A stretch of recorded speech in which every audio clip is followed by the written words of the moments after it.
Bismillahirrahmanirrahim. Assalamualaikum warahmatullahi wabarakatuh. Perkenalkan, nama saya Rukiati, NIM 2021-58002, Prodi Pendidikan Fisika. Ya, di sini saya akan menjelaskan sedikit tentang pengertian paradigma dan paradigma Qur'ani. Etimologis, kata paradigma berasal dari bahasa Yunani yang asal katanya adalah para dan digma. Para mengandung arti di samping, di sebelah, dan keadaan lingkungan. Digma berarti sudut pandang, teladan, dan arketip dan ideal. Yang kedua, kronologis. Paradigma adalah cara pandang. Paradigma Qur'ani adalah cara pandang dan cara berpikir tentang sesuatu realita atau suatu permasalahan berdasarkan Al-Quran. Paradigma adalah cara pandang seseorang terhadap suatu yang nantinya dapat mempengaruhi kita dalam berpikir. Paradigma Qur'ani adalah cara pandang dan cara berpikir terhadap suatu realita atau suatu permasalahan berdasarkan Al-Quran. Soal yang kedua, mengapa paradigma Qur'ani penting bagi kehidupan meluruskan akidah manusia? Al-Quran adalah sumber ajaran teologi, hukum, mistisisme, pemikiran, pembaharuan, pendidikan, akhlak, dan aspek-aspek lainnya. Tolak ukur benar atau salah, baik atau buruk dan indah, jejak adalah Al-Quran. Jika mencari sumber lain dalam menentukan benar atau salah, baik atau buruk dan indah, jejak, maka seseorang dianggap tidak konsisten dalam berislam. Suatu sikap hipokrit yang dalam pandangan Al-Quran termasuk sikap tidak terpuji.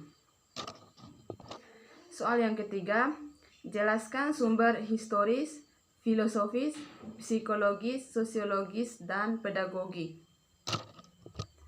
Yang pertama adalah sumber historis. Dalam sejarah peradaban Islam, ada suatu masa yang disebut masa keemasan Islam. Disebut masa keemasan Islam karena umat Islam berada dalam puncak kemajuan dalam berbagai aspek kehidupan, antara lain ideologi, politik, sosial, budaya, ekonomi, ilmu pengetahuan, dan teknologi pertahanan dan keamanan. Yang kedua yaitu sumber filosofis. Faktor-faktor yang menyebabkan umat Islam bisa maju pada saat itu dan dalam waktu yang amat lama, lebih dari 5 abad, maka jawabannya tentu saja karena umat Islam menjadikan Al-Quran sebagai paradigma kehidupan. Yang ketiga yaitu sumber psikologis. Al-Quran dijadikan sebagai paradigma dalam segala aspek kehidupan dan Rasulullah SAW menjadikan role model, uswatun hasanah dalam mengimplementasikan Al-Quran dalam kehidupan sehari-hari. Yang kelima yaitu sumber sosiologis. Al-Quran pada saat itu bukan hanya dijadikan sebagai sumber ajaran, tetapi juga menjadi paradigma dalam pengembangan iptek,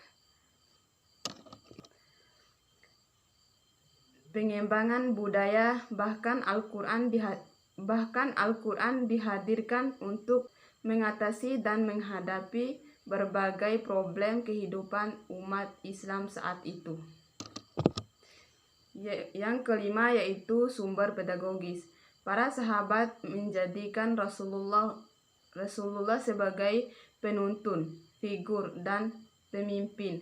Setiap perbuatan Rasulullah kerjakan, maka mereka pun melaksanakannya. Dan setiap larangan yang Rasulullah tinggalkan, maka mereka pun meninggalkannya. Sekian Dari saya lebih dan kurangnya saya mohon maaf. Wabillahi taufik wal hidayah. Wassalamualaikum warahmatullahi wabarakatuh.